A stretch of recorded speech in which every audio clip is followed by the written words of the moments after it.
மீண்டும் ஒரு விளையாடிகள் உங்கள் அனைவரையும் சந்திப்பதில் பெரும் மகிழ்ச்சி. இந்தியா மற்றும் தென்னாப்பிரிக்காவுக்கு இடையிலான பெரிய தொடர் ஒன்று இப்பொழுது இந்தியாவில் நடைபெற்றுக் கொண்டிருக்கிறது. சுற்றுலா பயணம் மேற்கொண்டு தென்னாப்பிரிக்கா அணி முதலாவது தொடராக டெஸ்ட் போட்டியில் தொடரை கைப்பற்றிருந்தது குறிப்பிடத்தக்க. அதன் பின்னதாக நடந்த 3 ஒருநாள் போட்டிகளில் 2-1 அடிப்படையில் ஒரு நாள் போட்டித் தொடரை இந்திய அணி கைப்பற்றிருந்தது என்பது குறிப்பிடத்தக்கதாகவே 20 போட்டிகள் 5 கொண்ட ஒரு தொடர் இப்பொழுது இறுதியாக நடைபெற்றுக் கொண்டிருக்கிறது. முதலாவது போட்டி இன்றைய தினத்தில் கட்டாக்கில் ஆரம்பமாய்ந்தது குறிப்பிடத்தக்கது. இந்த போட்டித் தொடரில் யார் வெற்றி பெறப் போகிறார் என்ற விறுவிறுப்போடு இன்றைய தினத்தில் இந்த போட்டிகள் ஆரம்பமாய்ந்தது. ஆகவே தென்னாப்பிரிக்கா அணி முதலாவதாக நாணய சுழி வெற்றி பெற்று தமது அணியை களத்தடுப்பை தேர்வு செய்ததோடு இந்திய அணி சூரியகுமார் யாதவ் தலைமையிலான இந்திய அணி அபிஷேக் சர்மா, சுப்மன் கில், திலக் வர்மா, ஹார்திக் பாண்டியா காயம் காரணமாக நீண்ட நாட்களின் பின்னதாக விளையாடாமல் இருந்த அவர் இன்றைய தினத்தில் அணிக்கு திரும்பியிருந்தார். சிவம் தூபே, திஜய் சர்மா விக்கெட் காப்பாளர், அக்ஷர் பட்டேல் மற்றும் ஜஸ்ரீ பும்ரா, வருண் சக்கரவர்த்தி தமிழக வீரர், ஹர்ஷீப் சிங் என சிறப்பான ஒரு அணி ஆடுகளும் நுழைந்திருந்தது. அந்த வகையில் சிறந்த ஓட்டை எண்ணிக்கை பெற்றுக் கொடுப்பார்கள் என்று எதிர்பார்க்கப்பட்ட வேளையில் சுப்மன் கில் ஆரம்பத்தோடு 4 ஓட்டங்கள், சூரியகுமார் யாதவ் அணியின் தலைவர் 4 ஓட்டம் 1, 6 ஓட்டம் 1 இடங்களாக 12 ஓட்டங்களோடு ஆட்டம் விளக்க சிறப்பாக அதிரடியாக ஆடக்கூடிய அபிஷேக் சர்மா இன்றைய தினத்தில் 12 பந்துகள் 4 ஓட்டங்கள் 2, 6 ஓட்டம் 1 இடங்களாக 17 ஓட்டங்களோடையும் ஆட்டமிழந்து ஏமாற்றம் அளித்திருந்தார். ஆகவே விரைவான விக்கெட்டுகள் வீழ்த்தப்பட்டது என்பது குறிப்பிடத்தக்கது. அதன் பின்னதாக திலக் வர்மா இன்றைய தினத்தில் 4 ஓட்டங்கள் 2, 6 ஓட்டம் 1 இடங்களாக 26 ஓட்டங்களை பெற்றுக் கொடுத்தோடு 37 போட்டிகளில் 1000 ஓட்டங்களை 20 போட்டிகளை கடத்திருந்தார். 6வது விக்கெட்டுக்காக சிவம் தூபே மற்றும் ஹார்திக் பாண்டியாவுக்கு இடையிலான இணைப்பாட்டம் 19 பந்துகளில் 33 ஓட்டங்கள் பெறப்பட்டிருந்த வேளையில் சிவம் தூபே 9 பந்துகள் 4 ஓட்டங்கள் 2 இடங்களாக 11 ஓட்டங்களோடு ஆட்டம் இழந்து மீண்டும் ஒரு விக்கெட் ஏமாற்றம் அளிக்கப்பட்டு வீழ்த்தப்பட்டிருந்தது.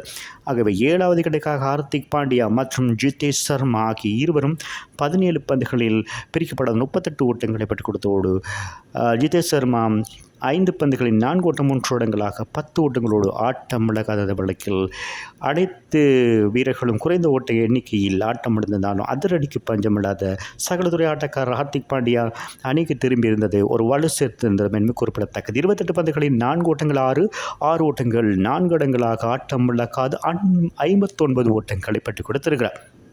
இதனுடைய சிறந்த துடுப்பாட்டம் அணிக்கு வலு சேர்த்தோடு மீண்டும் நம்பிக்கை அளித்திருக்கிறார் என்பது குறிப்பிடத்தக்கது. ஆகவே இதன் காரணமாக 20 பந்து ஓவர்களிலே 6 விக்கெட்டுகளை மாத்திரமிழந்து 175 ஓட்டங்களை பெற்றுக் கொடுத்தோடு இந்த போட்டியில் சிறப்பான ஒரு ஓட்ட எண்ணிக்கையை பெறுவதற்கு முக்கியமான காரணமாக ஹார்திக் பாண்டியா அமைந்திருந்தார்.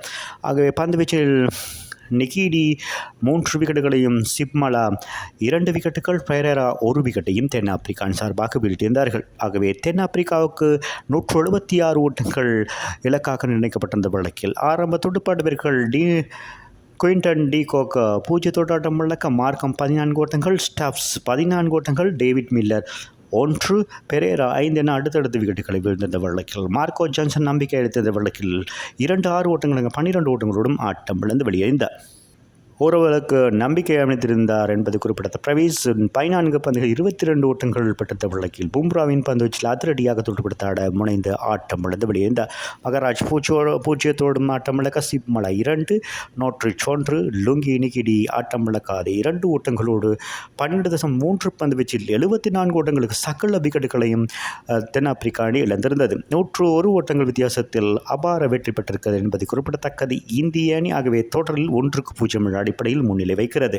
தென்னாப்பிரிக்கா அணியை பொறுத்தவரை அந்த அணியின் குறைந்த ஓட்ட எண்ணிக்கை இதாகவே இந்த 74 ஓட்டமாக இருக்கிறது என்பது குறிப்பிட. இதற்கு முன்னதாக 2022ஆம் ஆண்டு இந்திய அணிக்கு எதிராகவே ராஜ்கோட்டில் நடந்த போட்டியில் 87 ஓட்டங்களுக்கு சகல விக்கெட்டுகளையும் இழந்திருந்தது குறைந்த ஓட்ட எண்ணிக்கை என்பது குறிப்பிடத்தக்கது. ஆகவே இந்திய அணி இந்த சாதனை இப்பொழுது முறியடித்து இப்பொழுது 74 ஓட்டங்களை தென்னாப்பிரிக்காவை வீழ்த்தியிருக்கிறது. 74 ஓட்டங்களிலே சகல விக்கெட்டையும் வீழ்த்தியிருக்கிறது என்பது குறிப்பிடத்தக்கது. பந்துவீச்சு போது ஜஸ்ரீ பும்ரா என்ற தினத்தில் 3 பந்துகளில் 17 ஓட்டங்கள் 2 விக்கெட்டுகள் 101 விக்கெட்டை கைப்பற்றிருக்கிறார். மொத்தமாக 20 போட்டிகளிலே வருண் சக்கரவர்த்தி தமிழக வீரர் 3 பந்து ஓவர்களிலே 19 ஓட்டங்களுக்கு 2 விக்கெட்டுகள் ஓட்டமற்ற ஒரு ஓவரையும் வீசியிருந்தார்.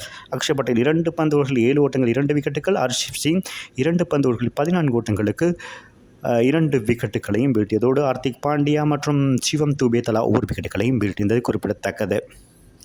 அத்தோடு ஜிதேஷ் சர்மா இன்றைய போட்டியில் விக்கெட் காப்பாளராக மொத்தமாக 4 பிடியெடுப்புகளை பிடித்திருந்தார் என்பது குறிப்பிடத்தக்கது. ஆகவே இந்த போட்டியில் சிறப்பாக செயற்பட்டு சகல துறைகளிலும் செயற்பட்டு சிறப்பாக இந்திய அணிக்கு வெற்றிக்கு வகுத்த ஹார்திக் பாண்டியா 50 ஓட்டங்கள் ஒரு விக்கெட்டையும் வீழ்த்தியிருந்த அவர் இன்றைய போட்டியின் சிறப்பாட்டக்காரராக தெரிவான் என்பது குறிப்பிடத்தக்கது. மீண்டும் ஒரு விளையாடியோடு உங்களை சந்திக்கும் வரை உங்களிடமிருந்து விடைபெறுவது உங்கள் அன்பின் பதுலை தாஸ். வணக்கம் அன்பு சொந்தங்களே.